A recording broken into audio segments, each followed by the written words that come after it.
விவசாயத்துல முருங்கையில மட்டும்தான் நல்ல லாபம் இருக்கு. முருங்கை செடியில நீங்க சொன்ன ஒட்டுக்கட்ட ப்ராசஸ் தானா? இதுதான் விண்பதியம்னு சொல்லுவாங்க. மீன் கழிவு இருக்க தண்ணி யூஸ் பண்றோம். தண்ணி யூஸ் பண்ணி அதை எக்ஸ்பேண்ட் ஆகிறதுக்கு யூஸ் பண்ணிட்டு கோழி உரத்துலான ஆன வெர்மி கம்போஸ்டை யூஸ் பண்ணி நம்ம விண்பதியம் பண்ணியிருக்கோம். இங்க இருக்கிறது எல்லாமே வேர் தான். சாதாரண விவசாயி கூட இந்த கரும்பு முருங்கை விவசாயம் பண்ணி அதிக லாபம் பெறலாம்னு சொல்றீங்களா? அதை பத்தி கொஞ்சம் எக்ஸ்பிளைன் பண்ணுங்க. இப்போ ஒரு தக்காளியோ ஒரு வெங்காயமோ ஒரு கத்திரிக்காவோ போடுறீங்க அப்படின்னா ஒரு 100% எடுக்கிறீங்கன்னா அதுல 80% ஆன பணம் வந்து திரும்பி நீங்க அந்த நிலத்துக்கு செலவு பண்ணும். பட் முருங்கை எடுத்துக்கிட்டீங்கன்னா நீங்க ஒரு தடவை நடவு செய்றீங்க அப்படின்னா 6வது மாசத்துல உங்களுக்கு ஈல்டு வரும். ஒரு 6 மாசம் வந்து நீங்க மெயின்டைன் பண்றதை தாண்டி அதுல எந்த செலவும் கிடையாது. அதுக்கப்புறம் 20 வருஷம் வரக்கூடிய பணம் வந்து நம்மளோட லாப பணம். இந்த 2000 ஒரு ஆர்டர் வந்திருக்கு நமக்கு சிறுவாச்சூர்ல. அங்க வந்து ஃபுல் ப்ராஜெக்ட்மே நம்ம பண்றோம். இப்போ நீங்க ஃபாரின்ல இருக்கீங்க அப்படின்னா நம்மளே மெயின்டைன் பண்ணி நம்மளே சேல்ஸும் பண்ணி கொடுத்துருவோம். அதாவது நம்மளும் வித்தும் கொடுத்துருவோம். இப்போ எக்ஸாம்பிளுக்கு இது 10 வருஷத்துக்கு நம்ம வித்து கொடுக்குற மாதிரி அக்ரிமெண்ட் போட்டிருக்கோம். ஸோ இது டோட்டலா பாத்தீங்கன்னா 10 ஏக்கர்ஸ். நம்ம ஆல்ரெடி வந்து மெஷர் பண்ணி ட்ரிப் போட்டுட்டு 9 out of 9 ஃபீட் டிஸ்டன்ஸ்ல நம்ம வந்து குழி போட்டிருக்கோம் ஜேசிபி வச்சு. நம்ம ஆல்ரெடி வீடியோல பார்த்த மாதிரியே அந்த குளத்துல உள்ள மீன் கழிவை உரத்துக்கு யூஸ் பண்ணிருக்கோம். அதே மாதிரி தான் இங்கே பண்ண போறோம். ஆமா சார். சோ அது அப்படியே நம்மளோட பிளேஸ் மாதிரியே தான் அவங்க கேட்டிருக்காங்க. சோ அதுக்காக இந்த மாதிரி செட்டப் பண்ணிருக்கோம். ஒரு கரும்பு முருங்கை வந்து 40 ரூபாய் வருது. ஒரு ஏக்கருக்கு 300 நம்ம பிளான்டேஷன் பண்ணலாம். எல்லாமே நம்ம கரும்பு முருங்கையில பண்ணி தருவோம்.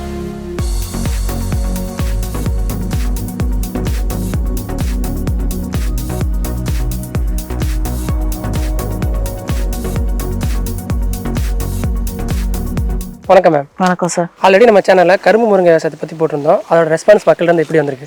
ஆக்சுவலா நல்லா இருந்துச்சு. நிறைய விவசாயிங்க பேசினாங்க. நிறைய விவசாயிகளுக்கு நம்மளும் நிறைய சொல்லி கொடுத்தோம். நிறைய நம்ம கிட்ட தான் வாங்கிட்டு போய் நல்ல ஈல்டோட இருக்காங்க அவங்க எல்லாமே. சாதாரண விவசாயி கூட இந்த கரும்பு முருங்கை விவசாயம் பண்ணி அதிக லாபம் பெறலாம்னு சொல்றீங்களா? அதை பத்தி கொஞ்சம் எக்ஸ்பிளைன் பண்ணுங்க. விவசாயத்துல வந்து எது லாபம் அப்படின்னு நான் பாக்குறேன் அப்படின்னா, நீங்க ஒரு விவசாயம் பண்றீங்க அப்படின்னா அதுல இருந்து வர மொத்த காசுல வெறும் 10ல இருந்து 20% மட்டும்தான் திரும்பி உள்ள போடணும். மீதி ஒரு 80% வந்து நமக்கு வந்து காசா வரணும். அப்பதான் அது வந்து லாபம்னு நான் என்னோட கான்செப்ட் படி அதுதான். ஸோ அப்படிங்கிறப்போ இப்போ ஒரு தக்காளியோ ஒரு வெங்காயமோ ஒரு கத்திரிக்காவோ போடுறீங்க அப்படின்னா நீங்க வந்து ஒரு 100% எடுக்கிறீங்கன்னா அதுல 80% ஆன பணம் வந்து திரும்பி நீங்க அந்த நிலத்துக்கு செலவு பண்ணும்.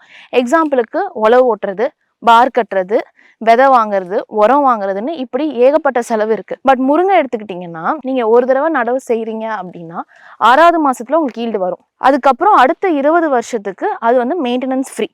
அப்போ நீங்க அதுக்கு செலவுன்னு ஒன்றும் பண்ண தேவையில்லை. ஒரு 6 மாசம் வந்து நீங்க மெயின்டைன் பண்றதை தாண்டி அதுல எந்த செலவும் கிடையாது. அப்படிங்கிறப்போ அதுக்கப்புறம் 20 வருஷம் வரக்கூடிய பணம் வந்து நம்மளோட லாப பணம். விவசாயத்துல முருங்கையில மட்டும்தான் நல்ல லாபம் இருக்கு. முருங்கை செடியில நீங்க சொன்ன ஒட்டுக்கட்ட ப்ராசஸ் தானா? ஆமாண்ணா. இதுதான் விண்பதியம்னு சொல்லுவாங்க. இங்கிலீஷ்ல வந்து ஏர் லேயரிங்னு சொல்லுவாங்க. அதாவது ஃபுல்லா மரத்துல எந்த இலையுமே இல்லாம ஃபுல்லாவே நம்ம சீவிட்டு இதுல வந்து நம்ம கொக்கோபித் பார் யூஸ் பண்றோம் இல்லையா? கொக்கோபித் பார்னா தேங்காய் நார் இருக்குல்ல, அதோட பார்னு சொல்லுவாங்க. ஒரு பிரஸ் பண்ணி வச்சிருப்பாங்க.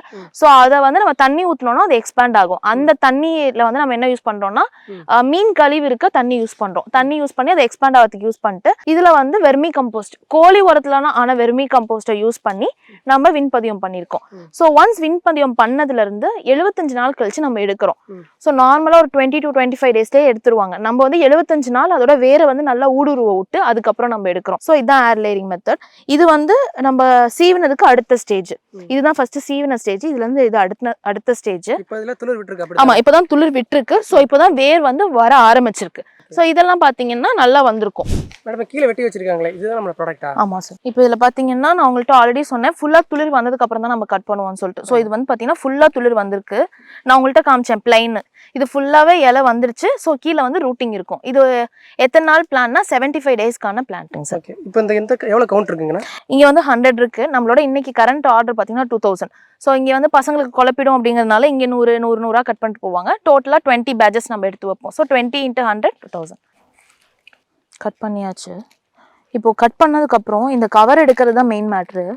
ஸோ வேகமா எடுத்துடக்கூடாது. மெதுவா எடுத்தாதான் இந்த மொட்டை அப்படியே இருக்கும், இல்லைன்னா உதிர்ந்துடும். ஸோ இப்போ இங்க இருக்கிறது எல்லாமே வேர் தான். இதே பார்க்க முடியும் உங்களால, எல்லாமே வேர் தான். இப்போ கவர் பிரிச்சிட்டீங்க. இப்போ இந்த கண்டை இப்படி நடலாமா இல்ல பேப்பரா நடலாமா? இல்ல இப்போ நான் புடைச்சிட்டேன். இப்போ அந்த மொட்டு மாதிரி இருந்துச்சுல, அதோட தான் பிளான்டேஷன் பண்ணோம். 9க்கு 9 அடி அப்படி, அதுல இருந்து நம்ம 17 அடி அது வரைக்கும் எந்த டிஸ்டன்ஸ் வேணா விடலாம். விட்டுட்டு நம்ம ஒரு அடிக்கு வந்து குழி போடணும். 6 அடியில மண்ணு போட்டு இன்னொரு 6 அடியில நம்ம பிளான்டேஷன் பண்ணணும். ஸோ பண்ணிட்டு இது வரைக்கும் நம்ம மண்ணு போடணும். ஹாஃப் ஒரு அடியில் செடி இருக்குன்னா 1/2 அடி உள்ள இருக்கணும், 1/2 அடி மேலே இருக்கணும். இப்போ இந்த கண்டெல்லாம் கட்டி முடிச்சிட்டீங்க, இதோட அடுத்த ப்ராசஸ் கஸ்டமர் கொடுக்குறது. ஆமாம், இது எல்லாமே இப்போ கஸ்டமர் போகுது. இப்போ இங்கே கட் பண்ணிட்டு இருக்கிறது எல்லாமே 2000. இந்த 2000மே ஒரு ஆர்டர் வந்திருக்கு நமக்கு சிறுவாச்சூரில். அங்கே வந்து ஃபுல் ப்ராஜெக்ட்மே நம்ம பண்ணுறோம். நான் ஸ்கீம் சொல்லியிருந்தேன் இல்லையா, அதை நம்ம பண்ண போகிறோம்.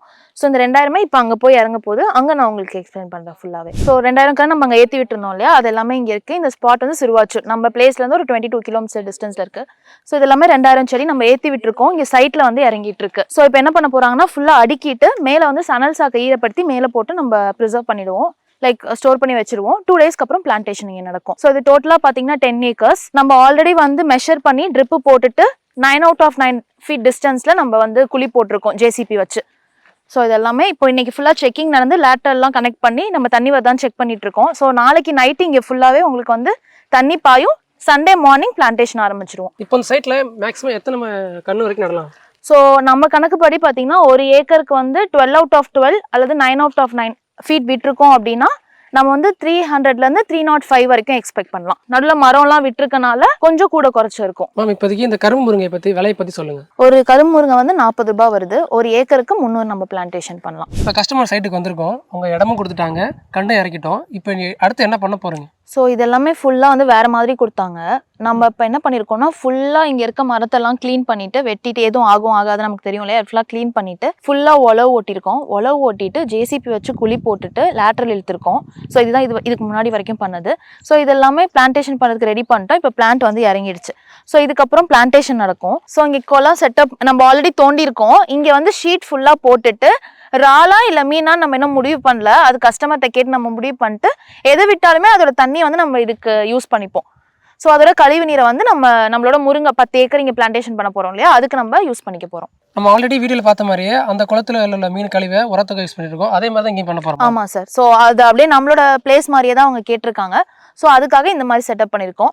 பட் ஃபிஷ்ஷாக ஷ்ரிம்பான் மட்டும். ஸோ இதோட கழிவுகளை அப்படியே நம்ம இது யூஸ் பண்ண போகிறோம். மேம் நீங்கள் சொன்ன மாதிரியே இப்போ கழிவை நம்ம உரமாக யூஸ் பண்ணிக்க போகிறோம், தண்ணியும் பக்கத்துலேருந்து எடுத்துக்க போகிறோம். அடுத்த ப்ரொசீஜர் என்ன?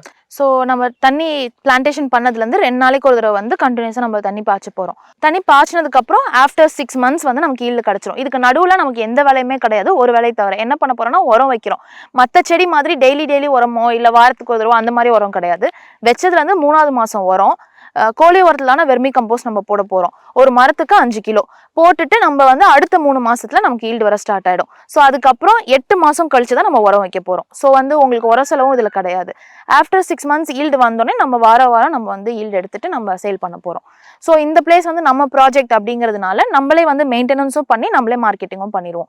ஸோ A to Z இந்த சைட்டில் நம்ம தான் பண்ண போகிறோம். இந்த கரும்பு முருங்கை பற்றின ப்ராஜெக்ட் பற்றி நீங்கள் A to Z ஸ்டார்டிங்லேருந்து எண்டிங் வரைக்கும் சொல்லிட்டீங்க.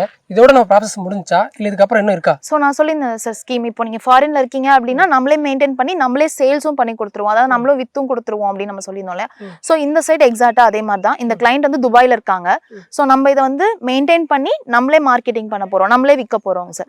ஸோ இது வந்து வளர்ந்து வந்ததுக்கப்புறம் 6வது மாதம் நமக்கு ஈல்டு கிடைக்கும். அதை நம்மளே வந்து நம்ம சேல் பண்ணி கொடுத்துருவோம். சேல் பண்ணி நம்ம அவங்களுக்கு கேஷ் கொடுத்துருவோம். அதாவது 6 மாதம் கழிச்சு முருங்கைக்காய் எல்லாமே நீங்களே சேல்ஸ். ஆமாம் சார். 6 மாசத்துல இருந்து இது எவ்வளோ நாள், இப்போ எக்ஸாம்பிளுக்கு இது 10 years அக்ரிமெண்ட் போட்டிருக்கோம். 10 வருஷத்துக்கு நம்ம வித்து கொடுக்குற மாதிரி அக்ரிமெண்ட் போட்டிருக்கோம். இது மாதிரி நீங்க அக்ரிமெண்ட் போட்டு நம்ம சேல் பண்ணி கொடுத்துருவோம். உங்களுக்கும் கரும்பு முருங்கை விவசாயம் பண்ணும் அப்படின்னா நீங்க தாராளமாக எனக்கு கான்டாக்ட் பண்ணலாம். நீங்க எனக்கு ஒரு மிஸ் கால் கொடுத்தா போதும், என்னோட டீம் உங்களை கான்டாக்ட் பண்ணுவாங்க.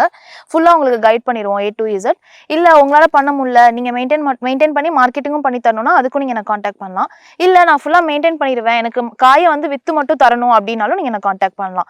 எல்லாமே நம்ம கரும்பு முருங்கையில பண்ணி தருவோம். இங்க திருச்சி SRM மெடிக்கல் காலேஜ் இருக்கு, அங்க பக்கத்துல சமயபுரம், அங்க வந்துட்டு கொனலைக்கு பக்கத்துல கல்பாளையங்கிற கிராமம். நீங்க கான்டாக்ட் பண்ணீங்கன்னா நாங்க அட்ரஸ் டைரக்டா லொகேஷன் அனுப்புவோம். நீங்களும் இந்த கரும்பு முருங்கை விவசாயம் பண்ணணும்னா ஸ்கிரீன்ல தெரிய நம்பருக்கு கான்டாக்ட் பண்ணுங்க.